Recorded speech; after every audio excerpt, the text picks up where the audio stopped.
Why does the universe give me the insight to know it's not about the winning or the losing? It's just the opportunity to be in the game that makes me so excited.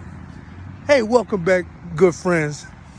Listen, when I was growing up, my dad's favorite artist, actually I should say my mom's favorite artist in the world was James Brown. And rumor has it that when my dad was dating my mom, one time he took her to a James Brown concert. And Mr. Brown, invited a bunch of the audience members to come to the stage. And my mom got on stage. I guess my dad was so put out about, I guess he never took her to another concert ever again. But he still played his James Brown records. And I remember one record that my dad would wear it out. The record, I can't remember the name, but the lyrics are embedded in my mind. He said, the lyrics go, I don't need anybody to give me nothing. Just open up the door and I'll get it myself. Open up the door. I don't need no handouts. I don't need nothing. I just need the opportunity. I just need the opportunity. And I'll take advantage of that opportunity.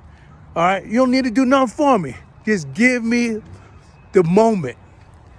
And so when I think about the goal in our academy, and I think about, what it is that we endeavor to do, we're trying to give people an opportunity to change.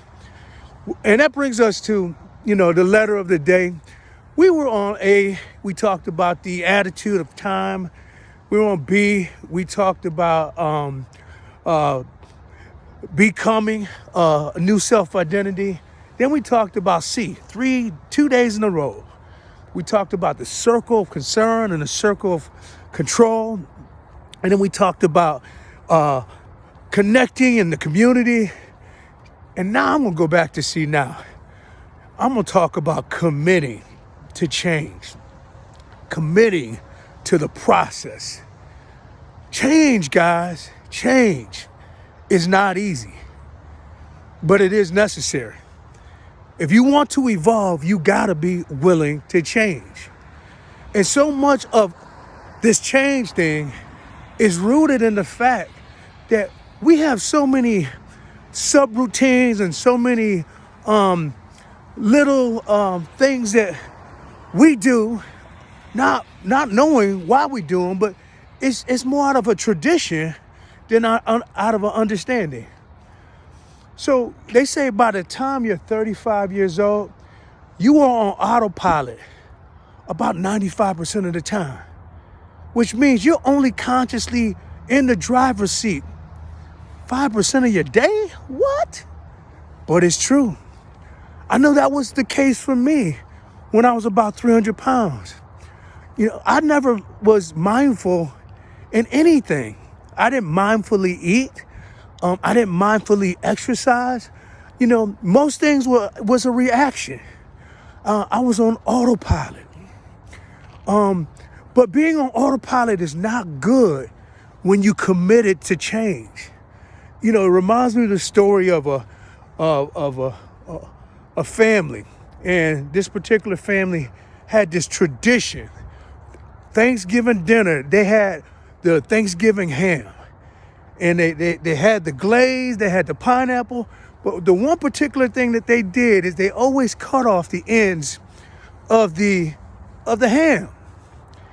And then one day, Big Mama was up from Carolina, and she was in visiting. And it was a big pleasure, because as, Big Mama got older, we weren't able to see her as often, and so when Big Mama came to the supper, one of the aunties asked, hey, well, we know Mom did it. We know that all of the aunts do it. What's the story about the ham? Why do we cut off the ends? Does it make it taste better? And Big Mama was basically saying, what? The only reason I cut off the ends is I didn't have a big enough pan. Y'all been throwing away all that meat? Y'all crazy? Well, the story is this, guys. As we grow up, we are embracing so many things. We're great interpreters as children. We're great observers. That's the word. We're great observers, but we're not always the best interpreters. And so much of our subconscious is hardwired based on the events of